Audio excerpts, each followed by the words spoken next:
sudah lengkap. Kita mulai saja ya Bapak Ibu ya. Ini sebelum saya serahkan kepada moderator Bu Neng, ini saya sampaikan salam dulu dari Pak Joko, nanti mungkin bergabung tapi silent, begitu juga Pak Rino. Jadi workshop series LPPM volume 1 seminar kode etik ini jadi bagian dari rencana persiapan ITB membuat komisi etik. Nah, kelihatannya dahulu sudah dimulai oleh Prof. Edi ya untuk menyebarkan angket bahkan, dan kemudian dipresentasikan kepada Komisi PPM beberapa minggu lalu tentang kajian atau tinjauan etik atau ethical clearance bagi lingkup penelitian yang melibatkan manusia, hewan, dan atau data personal ITB gitu yang saya kutip dari slide-nya Pak Edi ya. Jadi itu rencananya kita ingin memastikan menjamin penelitian ITB berkualitas sesuai prinsip-prinsip etika, mengangkat harkat ITB peduli terhadap keselamatan dan pelindungan subjek penelitian, kemudian juga memenuhi syarat publikasi internasional dan kerjasama luar negeri. Sehingga semakin banyak penelitian ITB melibatkan manusia dan data personal seperti bidang kesehatan medis, kesehatan okupasi, kemudian ada social sciences, humaniora, big data, fisika, farmasi, dan lain sebagainya. Itu kelihatannya yang dihasilkan dari angket waktu lalu. Nanti mungkin Prof. Edi bisa share juga kepada ini ya, forum. Jadi sekali lagi ini bagian dari rencana kita untuk mempersiapkan komisi etik ya untuk penelitian. Berikutnya nanti mungkin lebih detail akan disampaikan paparannya oleh Prof. Agung. Nanti dibantu moderator oleh Bu. Selebihnya nanti langsung di ini aja Bu Neng, tidak perlu dilempar lagi.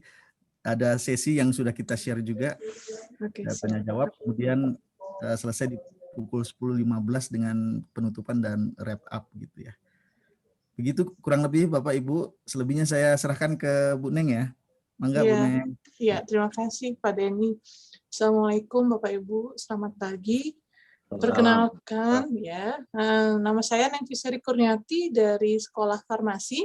Jadi saya diminta untuk memandu web series workshop LPPM ITB yang volume pertama ini, di mana seperti yang disampaikan oleh Pak Denny, tadi kita akan lebih membahas tentang kode etik, komisi etik, atau di awal tadi saya sudah diskusi dengan Pak Agung bahwa mungkin terkait dengan etika dalam melakukan penelitian, gitu ya, kurang lebih seperti itu.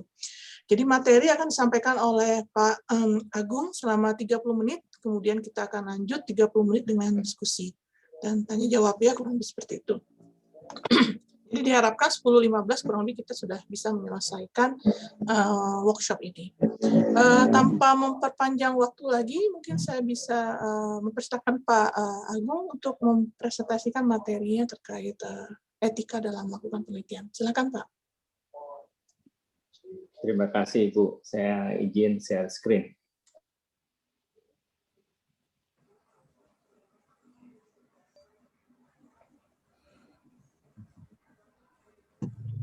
Oke, sudah screen saya? Jelas Pak. Ya Pak. Oke.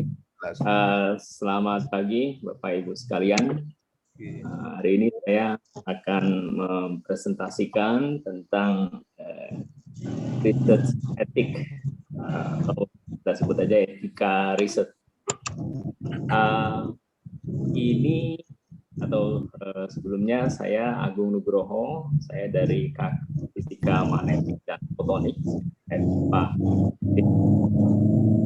Jadi latar belakangnya ini sebenarnya beberapa waktu lalu Bapak Ibu dipaksa ini oleh RIKEN. Jadi RIKEN ini satu institusi riset fisika kimia yang ada di Jepang. Nah ini saya punya kolaborasi cukup lama dengan RIKEN ini, dan setiap kali kita harus memperbaharui status kita sebagai visiting scientist. Tahun ini itu ada policy baru. Ternyata untuk perpanjangan itu diminta kita mengikuti training. Jadi trainingnya itu terkait dengan etika riset. atau di sini lebih kepada pelanggaran atau istilahnya itu misconduct dalam riset. Nah, jadi terpaksa kita harus ikut ini dan berdasarkan pengalaman itu, lalu beberapa waktu yang lalu, kalau nggak salah, beberapa minggu yang lalu, itu juga beredar kuesioner tentang etik. Nah, hasil dari ini saya tunjukkan ke Pak Joko, ini saya dapat sertifikat dari GSPS. Jadi di sini saya mengikuti ada e-learning, ya. Jadi e-learning ini mungkin satu tradisi yang bagus kalau kita juga bisa adakan. Jadi ini terkait dengan riset topik. Jadi dengan ini harusnya semua peneliti itu memahami atau paling enggak mengetahui.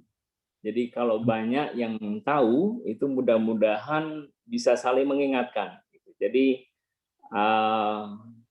kalau hanya satu mata yang tahu, pasang mata yang tahu, yang lain nggak tahu, itu kalau ada terjadi kesalahan, ya itu bisa satu itu tutup mata. Tapi kalau misalnya banyak mata yang tahu, berarti satu yang tutup, berarti yang lain masih terbuka. Jadi bisa saling mengingatkan. Nah, setelah saya tunjukkan ini ke Pak Joko, lalu ya ini, bagaimana kalau saya share? Nah ini ya saya terbuka. Ini apa yang saya dapatkan dari e-learning itu, ya. Jadi ini ada beberapa materi itu bisa diakses sebenarnya secara umum dan terbuka. Dan sebenarnya ada website yang bisa diikuti untuk penyelenggaraan ini. Jadi itu juga saya rasa bisa siapa aja bisa melakukan itu, dan kalau sudah melakukan nanti ada kuis, ya. Ini juga tradisi yang bagus. Jadi disuruh untuk mengikuti, lalu ada kuis. Nah kalau lolos itu diberi sertifikat. Ya, kalau belum lolos terus disuruh belajar sampai lolos. Ya. Jadi pada prinsipnya semua orang bisa dapatkan sertifikat ini, asal dia bisa mengikuti, dalam arti terus-menerus mencoba sampai mengerti. Nah, berikut yang terkait dengan training itu, Ibu. Jadi saya ini sharing terkait dengan materi yang saya dapatkan dan saya rangkumkan dari apa yang saya dapatkan dari GSPS itu. Jadi pertama saya ingin menyamakan persepsi, ya, bahwa kita melakukan riset itu, penelitian itu kita melibatkan ada peneliti dan juga organisasi penelitian. Lalu ada kolega, objek penelitian, dan proses pengumpulan data. Lalu ada juga pengguna atau masyarakat baik profesional ataupun umum yang bisa memanfaatkan hasil penelitian kita. Nah, kenapa diperlukan etika penelitian? Nah, ini saya rangkumkan aja, kira-kira kita ingin menyelaraskan hubungan antara ketiga komponen ini, jadi antara peneliti dengan koleganya, peneliti dengan bagaimana objek bisa mungkin terkait dengan makhluk hidup atau makhluk yang tidak hidup, ya. Lalu bagaimana mengumpulkan data kalau itu makhluk hidup atau tidak hidup, ya.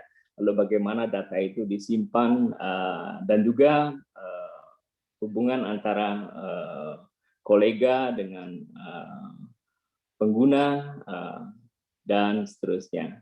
Nah, intinya apa? Nah, di sini ada poin-poinnya terkait dengan kita ingin semuanya itu harmoni lah, ya. Jadi harmoni itu ya berarti saling menghargai gitu, ya, tidak saling mengecam gitu, no harm, dan fair.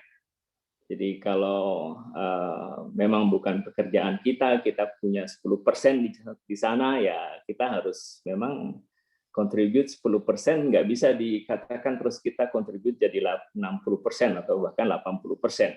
Nah ini terkait dengan fair tadi. Nah, nilai-nilai yang terdapat dalam etika riset, nah ini cukup luas ya. Jadi terutama ini yang kita selalu ingin ingatkan, kita harus punya honest ya, jujur gitu, dan objektif ya. Lalu subjek tadi juga ya, jadi ini bisa menyangkut makhluk hidup dan mati. Nah, ini kita harus bertanggung jawab, lalu bagaimana kita meng-keep hasil itu secara konfidensial, itu lalu juga terkait dengan copyright. Jadi masalah etika ini sepertinya masalah true false, jadi iya atau tidak. Jadi kalau kita seandainya bisa mengatakan ya menurut saya mungkin saya setuju ya, menurut saya mungkin saya tidak setuju. Nah, menurut saya ini mungkin bisa lebih digeneralisir dari apa sebenarnya yang universal, yang common gitu ya, yang terkait dengan nilai-nilai ini. Nah, ini perlu satu kesepakatan. Jadi kita harus punya satu kesepakatan ya, terutama mungkin kalau dalam lingkungan kita, misalnya ITB ini, nah ini apa-apa yang kita sebenarnya sepakati untuk nilai-nilai true dan false ini. Jadi kelihatannya kalau hanya true dan false ya, itu hanya masih menyangkut etika ini tadi ya. Nah, tapi sekarang itu seperti yang saya harus lakukan untuk RIKEN itu terkait dengan pelanggaran. Jadi sudah bukan hanya etika, tapi sudah ada seperti aturan. Jadi ada pelanggaran di sini kalau melanggar itu aturan. Jadi ini diperluas lagi ini tatanan etika ini. Dan kalau sudah ada pelanggaran itu berarti juga harus ada sanksi.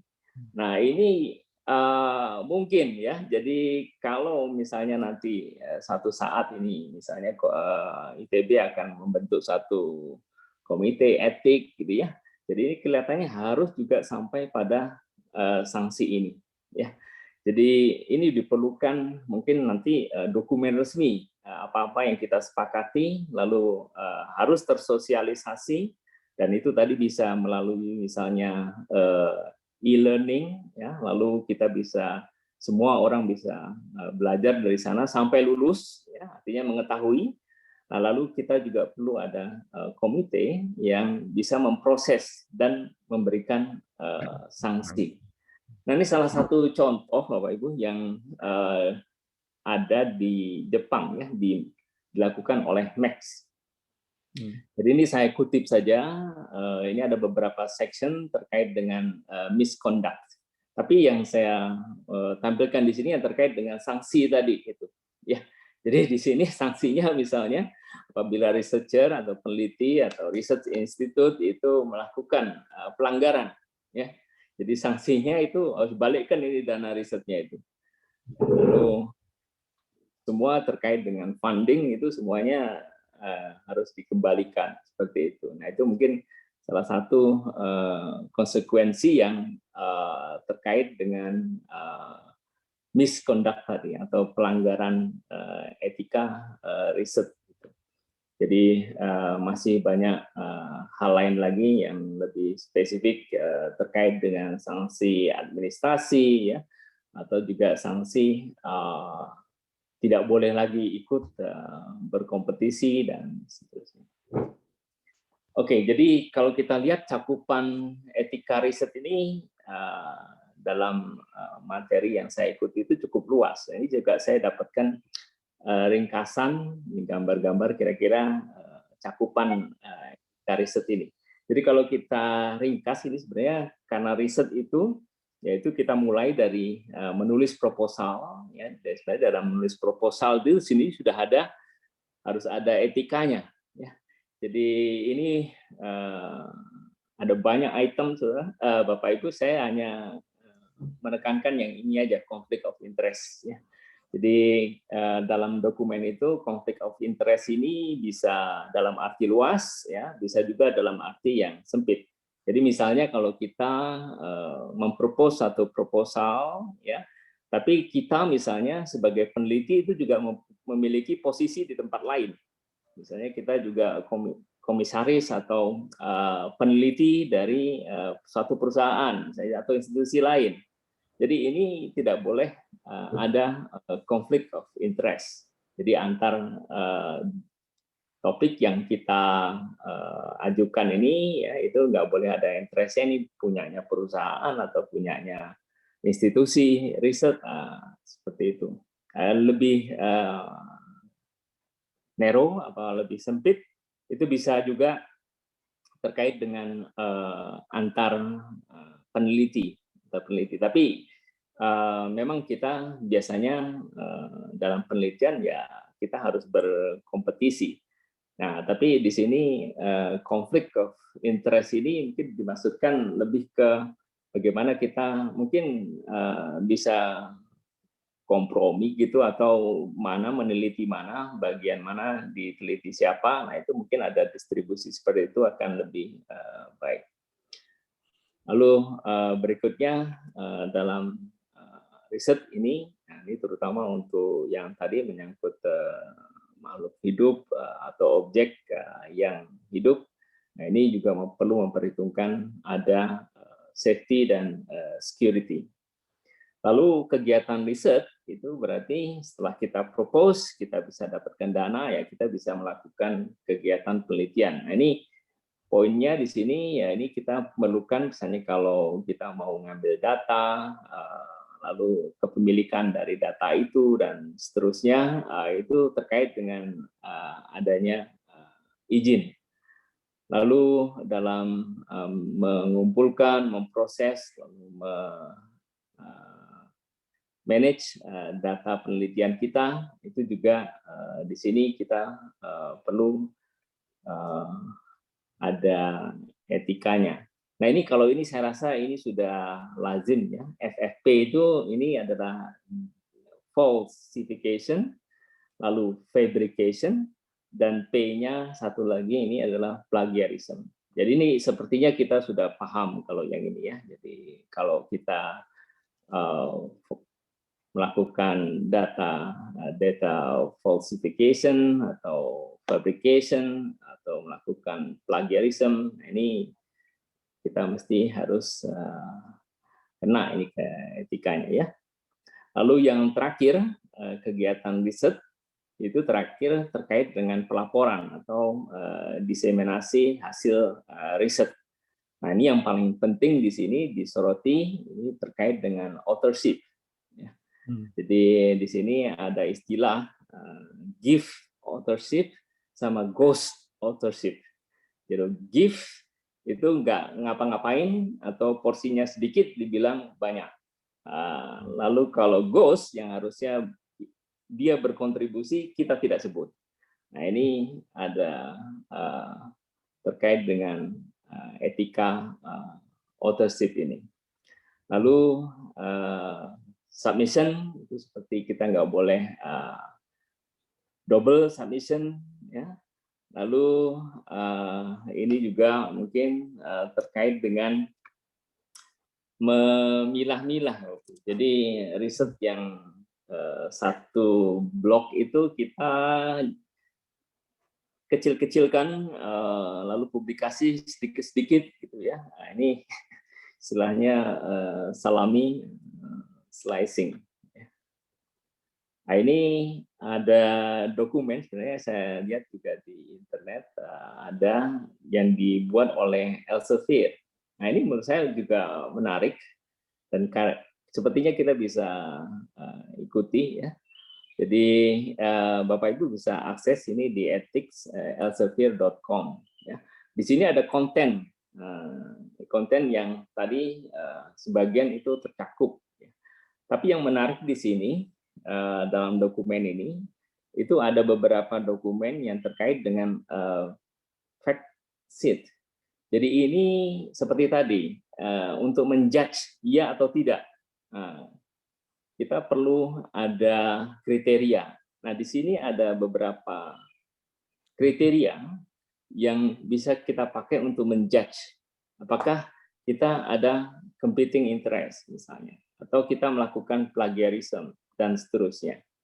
Nah, yang terakhir dari dokumen ini juga menarik. Jadi kalau orang sudah mengetahui atau pernah membaca, mengikuti, itu juga perlu dites ini. Jadi ada kuisnya. Jadi kalau memang benar sudah tahu ya, paling nggak mudah-mudahan ingat agak panjang gitu. Nah ini harus di kuis. Nah sebagai apresiasi seperti GSPS tadi itu memberikan sertifikat seperti itu. Baik, ini saya rasa sebagai awalan saja. Mungkin nanti kita bisa teruskan untuk diskusi. Terima kasih. Oke, terima kasih Pak Agung atas pengantarnya terkait etika dalam research ya, jadi dalam penelitian. Mungkin saya buka dulu pertanyaan dari Bapak-Bapak.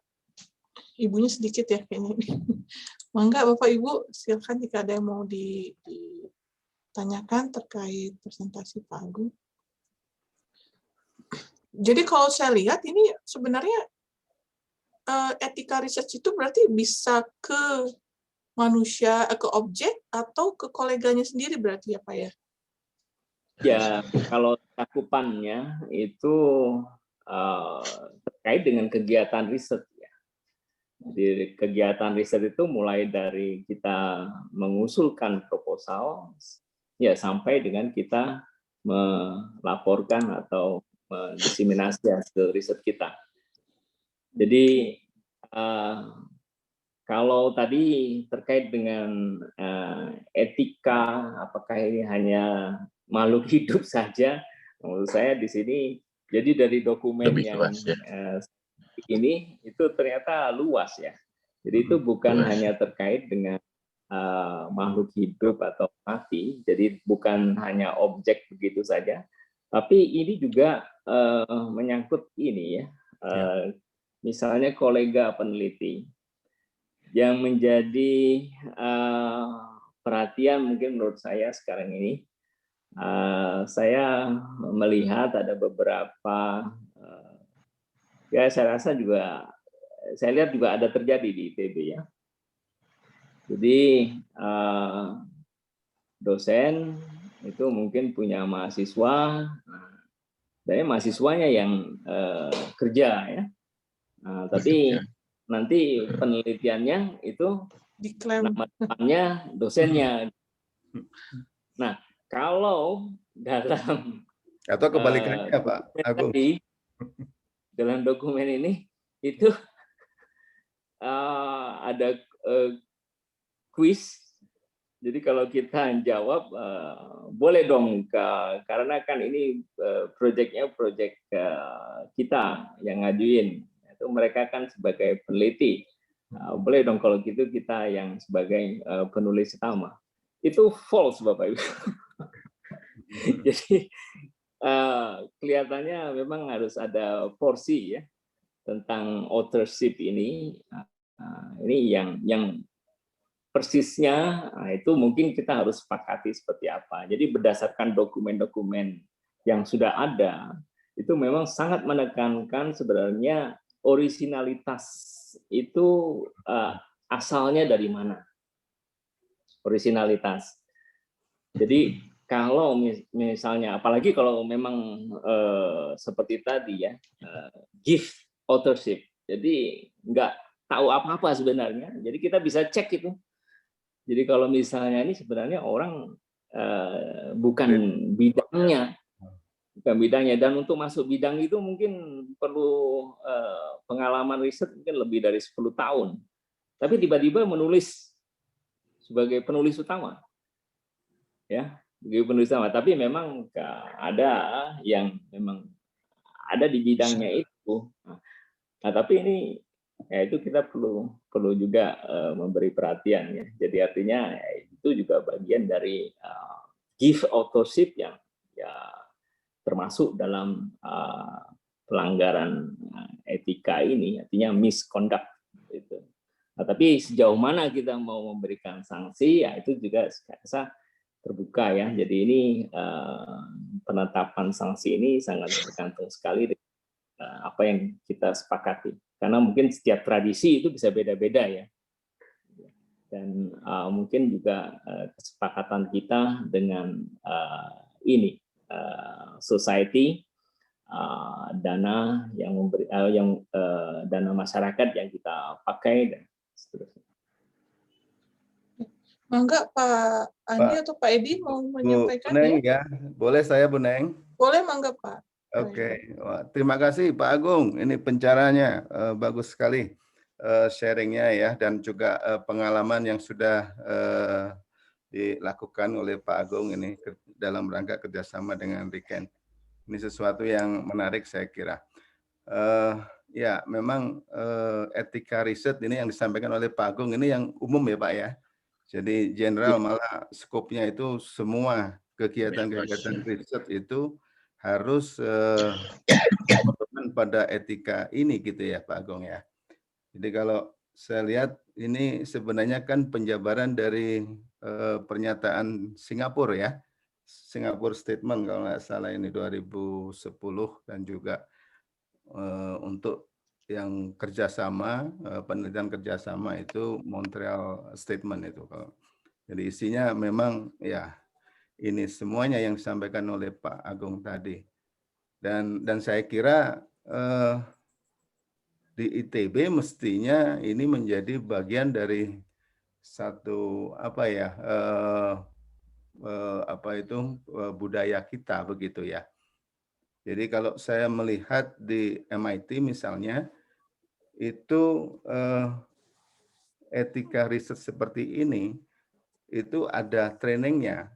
Jadi semua mahasiswa, terutama mahasiswa yang akan melakukan riset, mahasiswa S2 atau S3 begitu. Nah itu di awal dia mau melakukan riset itu harus mengikuti training yang seperti Pak Agung ikuti itu. Jadi itu sudah bagian yang embedded gitu ya antara pendidikan dan juga penelitian. Nah, dan selain itu juga memberikan fasilitas untuk atau servis kepada dosen dan juga kepada umum untuk mengikuti semacam approval ya. Kalau untuk mendapatkan approval tentang etika clearance. Ya, ethical clearance gitu ya Pak Andi ya. Nah, kalau yang disampaikan oleh Pak Agung tadi ini umum kan sifatnya ya. Jadi mencakup semuanya. Jadi penelitian yang ya pokoknya yang namanya penelitian harus didasarkan pada etika riset ini. Saya kira ya ITB seharusnya ada ya. Kalau metodologi kan sudah diajarkan di perkuliahan S2 atau S3. Tapi etikanya malah tidak ditanamkan. Seharusnya itu bagian yang menyatu antara metodologi dengan etika riset itu.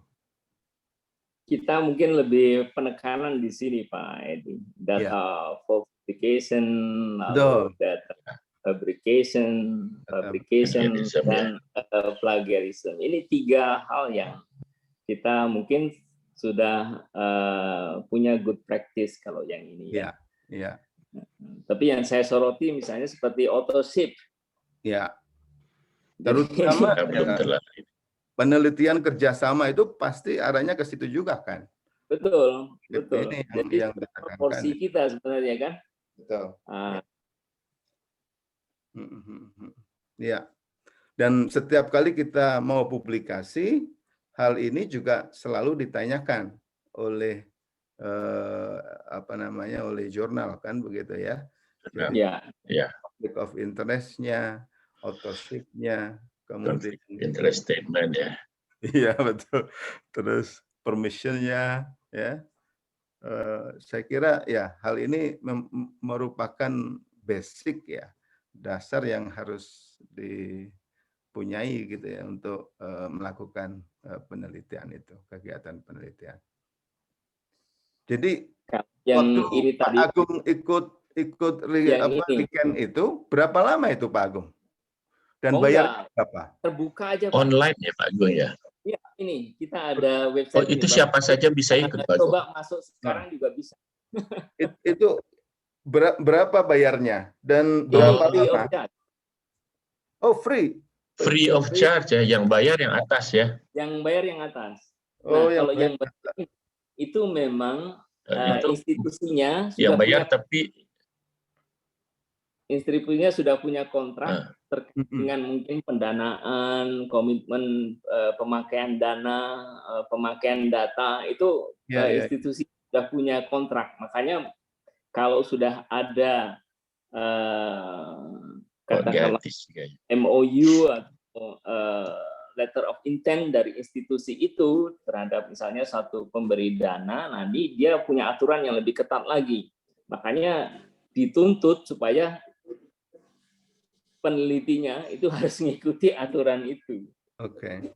Nah, kalau Oh, di karena SPS dalam konteks seperti kayak saya ini sebagai researcher visiting researcher Partner. gitu. Yang researchers. Ini harus wajib. kita cukup ini ada yang free of charge ini.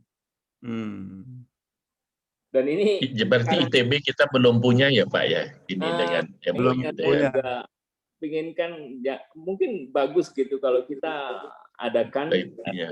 ini dokumentasi yang Ya, resmi gitu ya.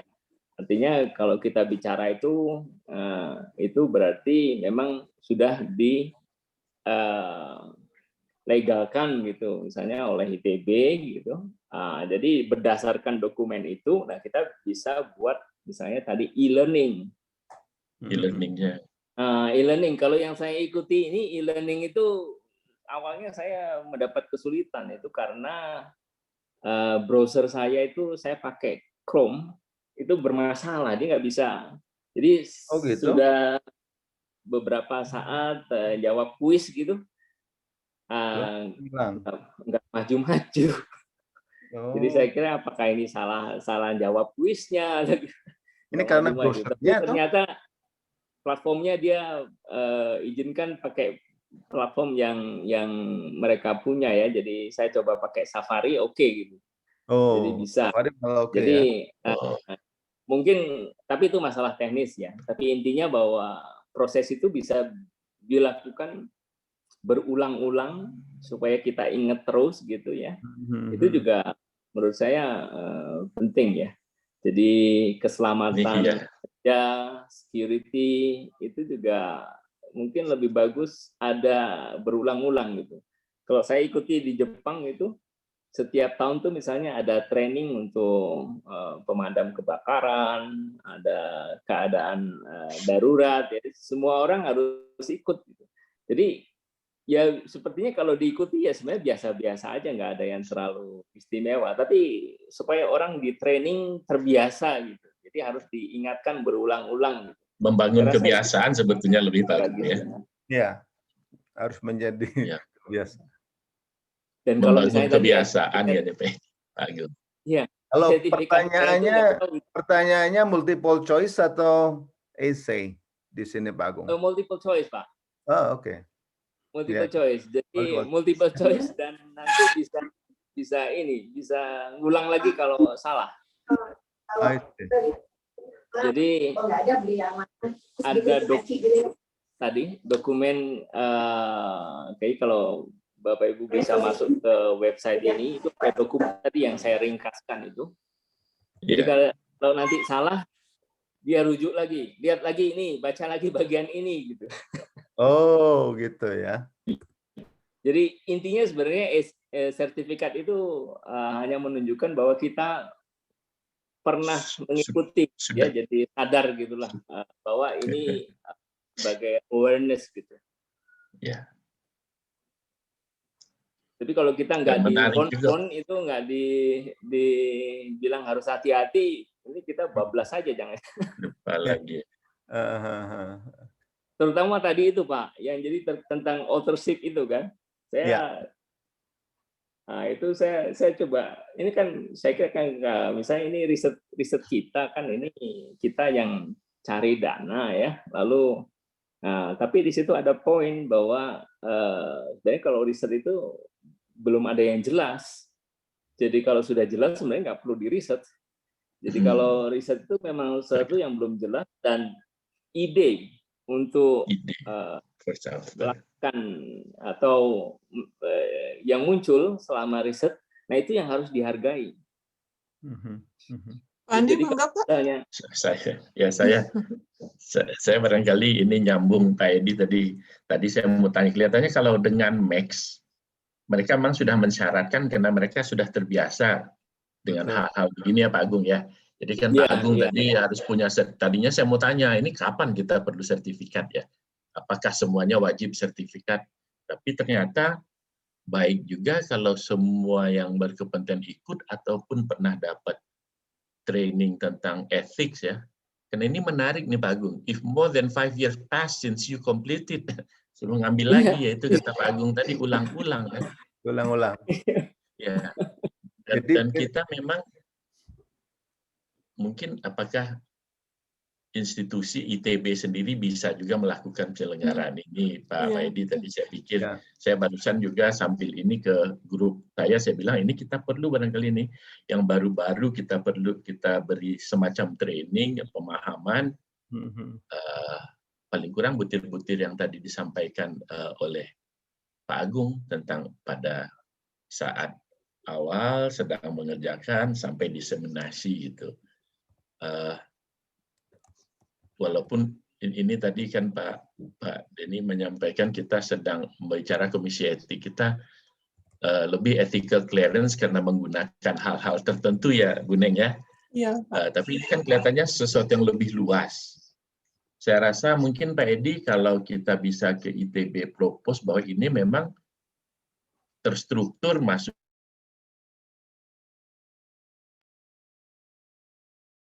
jadi silabusnya yang perlu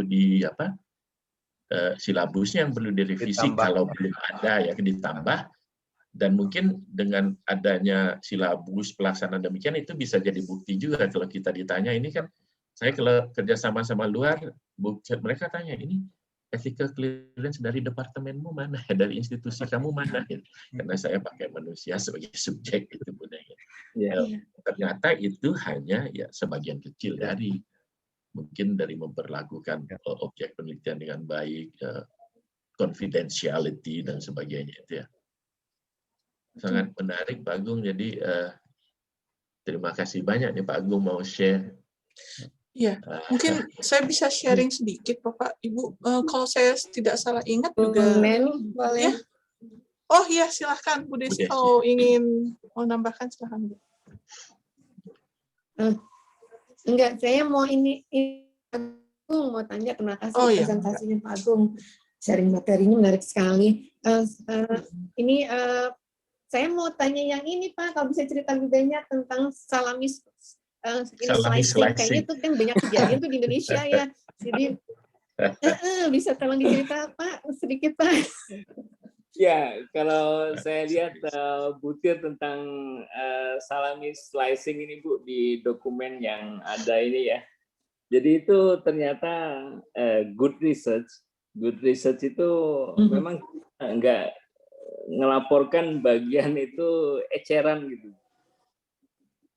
Jadi memang kita sering melakukan ini ya, termasuk saya juga itu waktu kuis juga saya false itu Bu. Karena kita kan mungkin progres ya, itu mahasiswa sudah harus lulus. Betul. Lalu mungkin target output dikejar. Tapi memang belum final. Nah, kayaknya mungkin kita masih bisa kalau yang slicing ini yaitu tergantung kesepakatan kita sebenarnya ya. Jadi misalnya kalau antara proceeding dan artikel jurnal itu mestinya berbeda ya. Jadi kalau misalnya proceeding itu katakanlah mungkin kalau mau ditingkatkan menjadi artikel jurnal, nah itu berarti harus ada penambahan. Katakanlah hal-hal yang sifatnya mungkin masih ini ya, memang dalam progres kita melakukan itu. Jadi bukan sesuatu yang kita sebenarnya semacam sudah itu nggak di situ ada semacam sanksi atau apa gitu Pak yang atau ya di semua sanksi Jepang ini ada semacam ini nggak terkait Pak? Apa, jadi sanksi ini sebenarnya kesepakatan kita juga kan. Jadi kalau sebenarnya yang sangat di ini tadi oleh Max itu yang terkait dengan pelanggaran.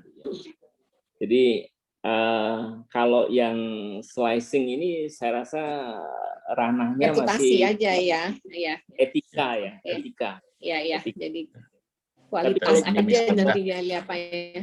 kita belum tahu nih, memang kita progres ini. Jadi seolah-olah pelaporan kita juga sebenarnya progres ini. Jadi kita masih proceeding gitu ya, lalu progres lagi ya kita bisa tuliskan dalam satu artikel. Saya rasa itu masih oke ya.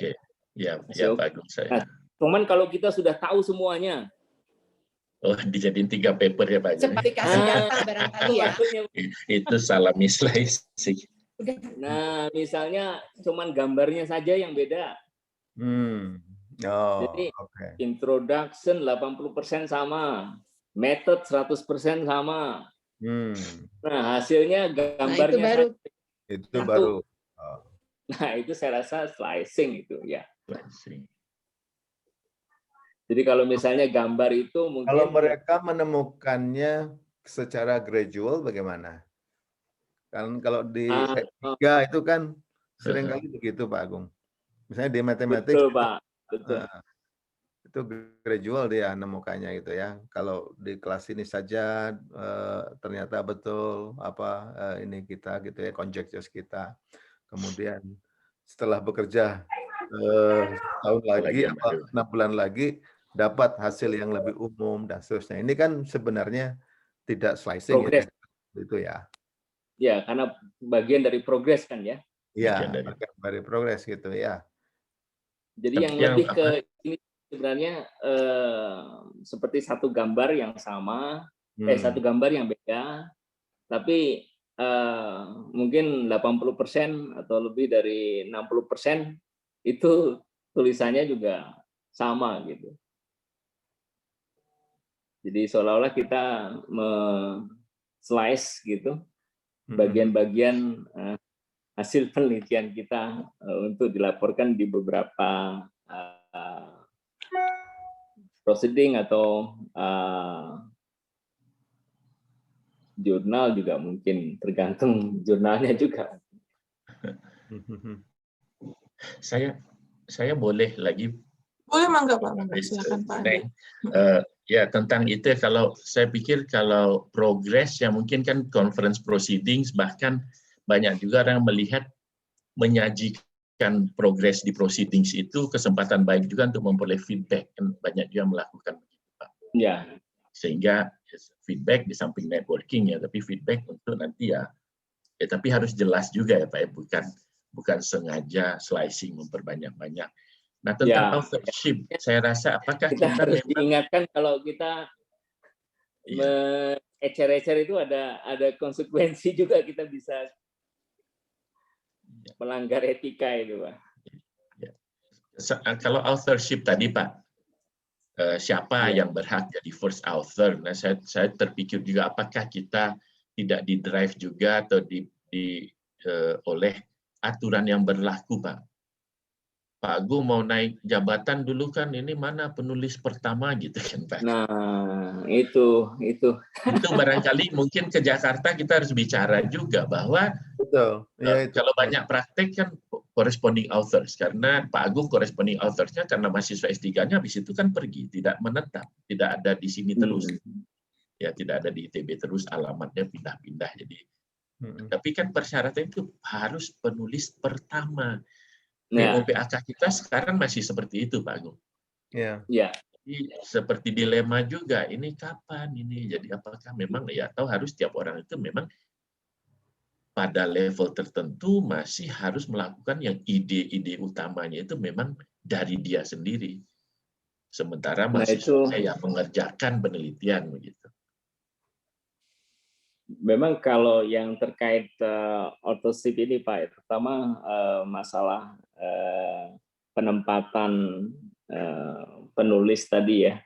Ini kalau kita lihat memang ya banyak sekali lah kalau kita lihat pelanggaran di sana itu terkait dengan itu, karena memang tuntutan tadi memang Pak betul tuntutan. Jadi karena booming, jadi kelihatannya kita udah harus mentata ini. Jadi kayaknya lebih bagus gitu ya. Mungkin recognize authorship ini tidak harus penulis yang pertama. Iya, betul. Saya punya Corresponding beberapa author dari saya, Pak. Ya, corresponding beberapa authors contoh. atau ya. Saya punya beberapa contoh itu pemenang hadiah Nobel itu Namanya dia belakang. dikenal memang karena reputasinya, bukan karena penulis pertama atau penulis terakhir. Jadi dia diberi hadiah Nobel itu papernya itu dia bukan sebagai penulis pertama dan bukan sebagai penulis akhir, tapi reconnection. Jadi mungkin memang agak lebih susah dari sisi administrasi untuk melihat itu ya. Tapi reconnection-nya itu yang saya rasa perlu, tidak perlu harus menempatkan status sebagai penulis pertama atau penulis akhir. Atau corresponding research itu juga tidak harus menurut saya sih. Karena beberapa contoh yang saya tahu itu beberapa paper Nobel Prize, ya itu karena rekoneksi dari expertise penelitinya itu. Nah, saya juga punya pengalaman di Jerman. Nah, ini mereka misalnya untuk posisi guru besar misalnya, ya. Jadi itu mereka melihat sekali tentang originalitas. Jadi pernah satu saat saya diceritain ada seorang pelamar mau melamar sebagai guru besar di tempat satu institusi.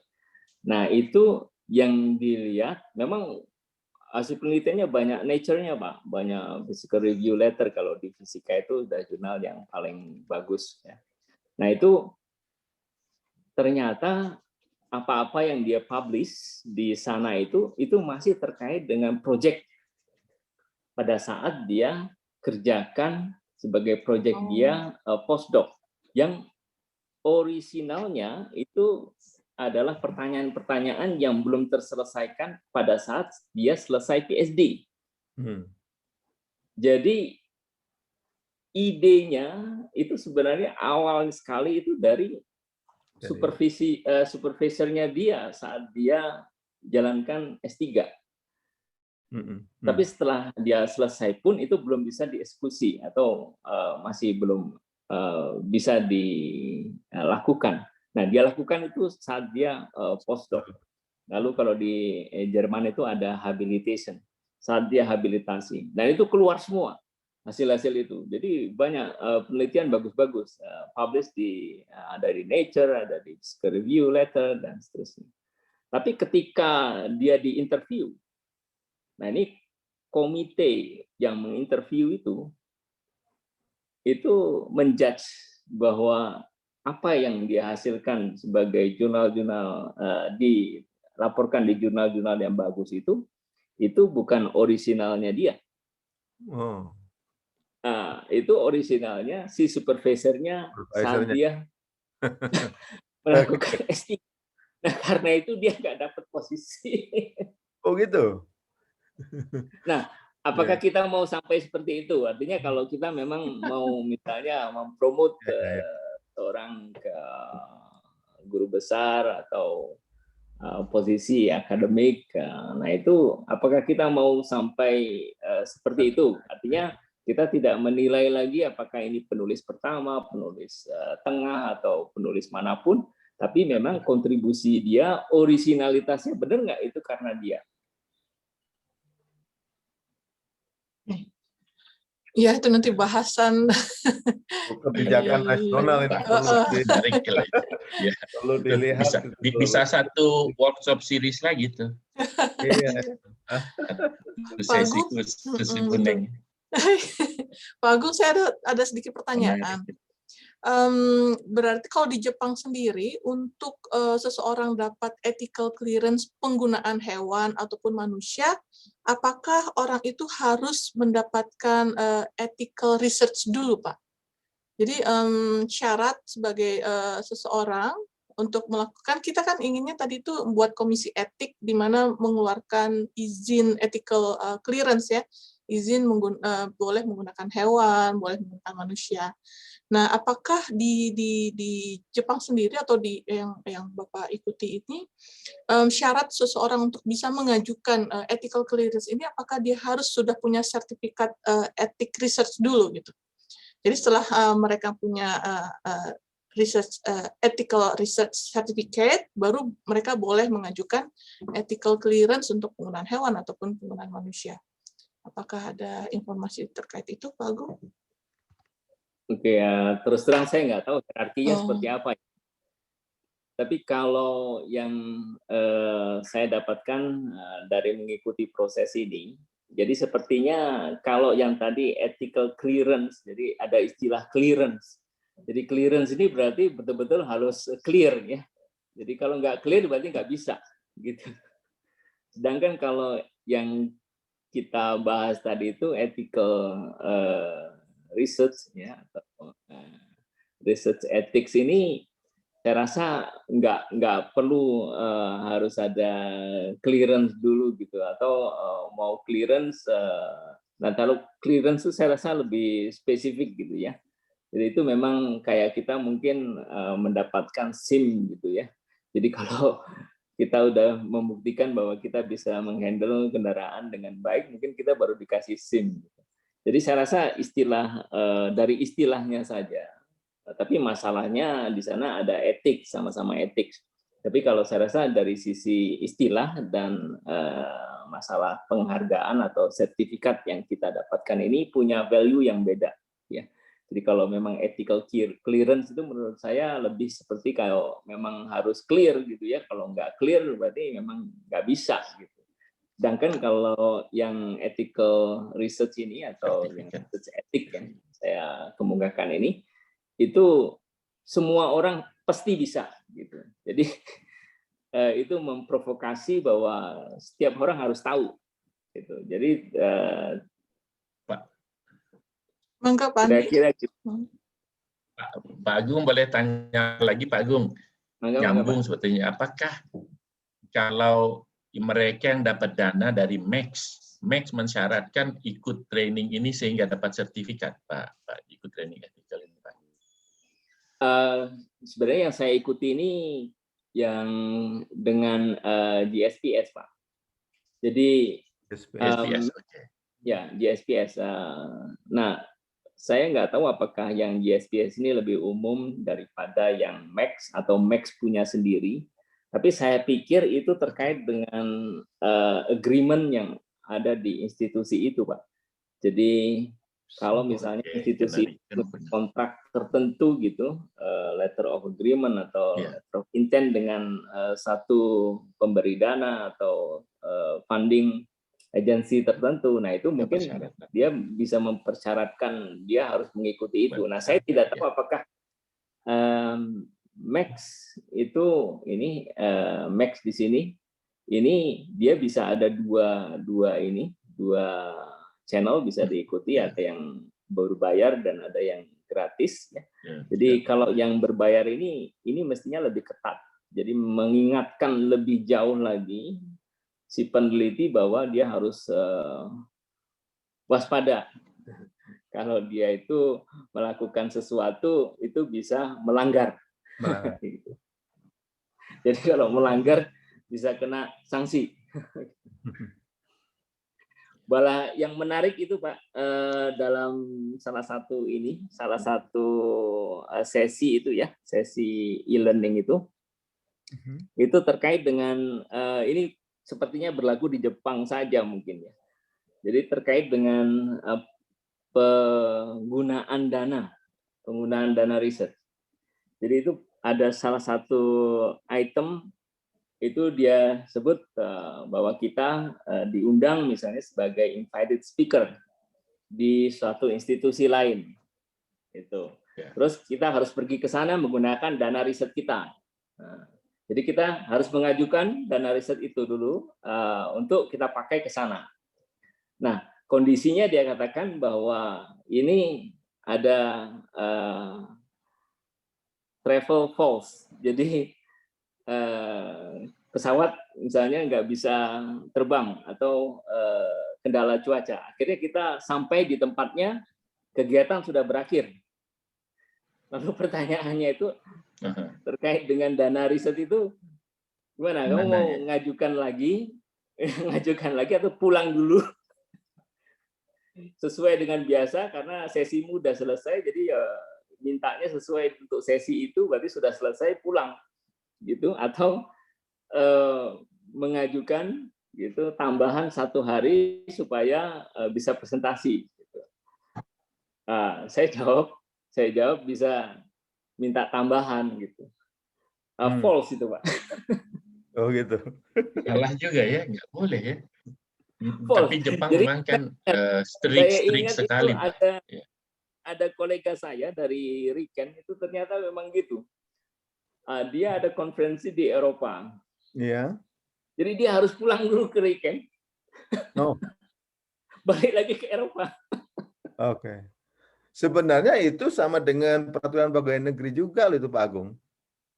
Nah itu Pak. Jadi kalau sejauh mana di itu government pelanggaran? itu kalau kita keluar Pelanggaran negeri, harus ada sanksi. kalau kita keluar negeri atau kita misalnya tugas keluar daerah gitu ya. Nah itu kan batasnya kalau nggak salah maksimum itu 6 hari atau berapa hari gitu ya. Kalau lebih dari itu harus pulang dulu. Jadi kalau misalnya kita tur begitu kan sekian hari ke beberapa tempat yang Tambah ya Pak. nah itu nggak bisa, walaupun itu secara dana itu efektif kan, efisien gitu ya. Efisien, efektif ya. Efisien, efektif untuk waktunya, efisien ininya dari penganggarannya. Tapi nggak bisa menurut anggaran harusnya. Itu pengalaman saya waktu di BSNP ya, di Badan Standar Nasional Pendidikan itu ya. Kan dulu sering kita keliling dulu ya. Keliling daerah itu dari kota ke kota begitu kan, karena bertugas begitu ya. Nah, tapi ternyata nggak bisa itu kalau sampai lewat 6 hari itu. Harus pulang lagi gitu kan. Terus Ya, makasih. Mungkin dari yang lain, Pak Kusnandar atau Bu Afril, ada yang mau ditambahkan atau mau tanyakan? saya boleh nambah lagi, Oh, Bu, ya, Bu Neng. Jadi boleh Pak. Boleh. Ya, apa ada yang disampaikan oleh Pak Agung ini memang mestinya suatu kewajiban untuk semua peneliti. Iya, harus betul, Pak. Ini. Jadi tanpa kecuali dan ini sifatnya edukasi sebenarnya. Edukasi, ya. Awareness kan Pak. ITB mungkin harus memfasilitasi ya Pak ya. Jadi cocoknya itu tadi harus masuk di dalam kurikulum gitu ya Pak Andi ya. Iya, kalau khusus saya begitu. Gitu ya. Jadi kita akan usulkanlah gitu nantinya gitu ya, masuk di situ atau ada training terpisah yang seperti continuing education begitu ya, yang diadakan oleh ITB, oleh LPPM atau oleh komisi, oleh siapa begitu ya. Atau bisa dijadikan persyaratan kali Pak, kalau mau mengajukan penelitian persyaratannya harus lulus ethical research. Harus punya sertifikat. Harus dapat sertifikat. Jadi bahasanya jangan lulus. Oh iya. Pak Agung, saya mau lapor ini. Saya sudah daftar. Oh langsung? Ya, saya langsung udah daftar. Ikutin aja Pak. Saya mau ikut. Ya. Hebatnya. Jadi kita dapat sertifikat Pak. Betul. Ternyata luar biasa ini. Jadi e-learningnya itu kalau kita daftar begitu ya, itu pendaftarannya berlaku sampai 2 tahun, setahun, 2002. Jadi boleh belajar sampai setahun ya Pak? Iya, setahun. Jadi kita sebagai anggota gitu ya, udah masuk di situ, membership gitu, itu berlaku free sampai setahun. Jadi memang dimudahkan begitu ya Pak Agung ya? Betul. Ya, ya, dimudahkan. Dibuat mudah kan, sehingga semua orang harusnya ya mau jadi. Harus mau gitu ya. Jadi komisi PPM harus punya sertifikat semua berarti nih Pak. Iya. Ya, bisa Buneng dicoba. harus mulai daftar itu. Memberi contoh, harus memberi Iya. contoh. Bu Desi ini, coba Bu Desi. Bu Desi sudah ada lead rapat tuh. yang lain. Nanti diinfokan ke yang lain nih Pak. Bagus linknya. Terima kasih Pak Agung. Wah, luar biasa. Ya. Ya, terima kasih Pak Agung. Terima kasih. Dari yang lain, Pak Kusnandar, Bu Afril, atau Pak siapa nih, Pak Hardianto? Pak Hardianto nih ada menambahkan di chat. Nah, dia tuh di Boleh. chat. Di Halo. chat. Oh, mangga Kebetulan Pak. saya sudah sampaikan. Oh Oh, ya, udah nyampe silakan. kampus. Oh, udah sampai. Nah, Mangga Sudah Pak. selesai urusan. dari imigrasi. Urusannya alhamdulillah selesai. Tadi di Gojek juga masih terus mendengarkan paparannya tadi. Kita masih ada waktu kurang lebih 5 menit Pak. Mangga Menarik Pak. gimana Mbak Dani? Baik. Iya. Dari saya singkat saja. Jadi tadi yang saya sampaikan di chat kalau mengenai single author itu di bidang kami cukup lazim dan termasuk slicing juga satu hal yang lazim. Kalau menurut saya, kalaupun mau nanti kita perlu menyampaikan panduannya saja bahwa yang disebut dengan beretika itu adalah seperti apa sih. Misalkan kalau menulis sendiri pun tidak apa-apa, asal misalkan yang mendukungnya ada surat pernyataan atau disebutkan di dalam acknowledgement, mungkin seperti itu ya panduannya. Kemudian slicing juga di bidang kami variabel itu bisa banyak sekali, cukup banyak, sehingga cukup lazim untuk dipotong, dilaporkan di 2 jurnal yang berbeda. Nah, dengan demikian yang dituliskan di salah satu jurnal biasanya di salah satu ini adalah merujuk pada jurnal yang lain, maka metodologinya secara ringkas kurang lebih sebagai berikut. Nah, itu adalah contoh slicing di bidang kami. Dan itu pun juga bukan di jurnal yang ini, itu adalah jurnal yang khusus memang, bukan jurnal TI, tapi jurnal bidang saya adalah ergonomi. Jadi jurnal-jurnal yang memang bidangnya spesialisasinya ergonomi. Kalau menurut saya, jadi itu satu hal yang pantas walaupun tidak sering begitu. Nah, itu tinggal dipastikan saja bahwa aspek etikanya terpenuhi. Yang kedua adalah saya sendiri karena dulu saya S3 di Amerika Serikat, itu 2 hal yang saya lakukan. Pertama adalah yang online tadi, itu harus dilakukan oleh semua peneliti siapapun, itu untuk mempelajari sejarahnya, aturan-aturannya, dan lain sebagainya. Intinya adalah memberikan kesadaran, pelatihan tentang kesadaran tentang pentingnya etika di dalam meneliti.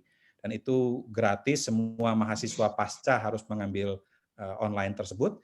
Sedangkan pada saat proposal sudah jadi, tidak boleh dieksekusi sebelum dilaporkan, karena bidang kami menggunakan manusia, hampir 100% gitu, menggunakan subjeknya adalah manusia. Jadi selalu proposal harus melewati yang namanya IRB, Institutional Review Board, pada prinsipnya sama dengan komite etik, dan presentasi selama, kalau saya tidak salah, 15-30 menit, menceritakan isi proposal, dan sekitar 2 minggu, kalau saya tidak salah, mendapatkan ACC, setelah itu barulah penelitian boleh dilakukan.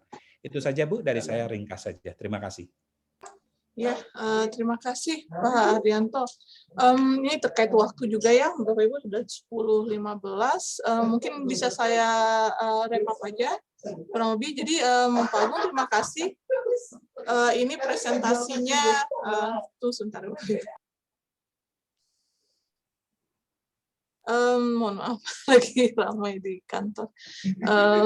Jadi kalau bisa saya simpulkan, Pak Agung, terkait presentasi yang sudah disampaikan sangat menarik, bahwa kita sebagai peneliti kalau bisa diwajibkan untuk mulai ini ya, diusulkan di ITB bahwa harus punya sertifikat etik peneliti atau etika research ya, ethical research certificate. Nanti di mana sertifikat itu bisa digunakan sebagai dasar di mana peneliti itu bisa mengajukan proposal atau izin menggunakan hewan atau menggunakan manusia, di mana dari situ baru peneliti bisa melakukan penelitiannya sesuai dengan yang diusulkan. Mungkin seperti itu kali ya yang bisa saya simpulkan ya dari workshop kita kali ini. Mungkin dari saya cukup sedemikian, Pak Agung. Terima kasih atas waktunya. Mungkin dari LPPM ada yang mau ditambahkan dari pihak LPPM? Cukup Bu, nanti dilanjutkan Cukup lagi. ya. Masih ada seri berikutnya ya Pak ya. M ya. Ya, Pak Arianto juga masih ya. Terima kasih Bapak Ibu semuanya atas waktunya diberikan. Ya. Agung, makasih. Terima kasih Pak Agung atas Ya. waktunya Bu Novi, makasih. dan pencerahannya Pak Agung. Terima kasih. Sharing. LPPM semua. Ya, mungkin Sehat-sehat selalu. saya tutup ya. Oke. Waalaikumsalam. Yuk, Ibu Bapak semua, assalamualaikum. Nah, Waalaikumsalam warahmatullahi wabarakatuh.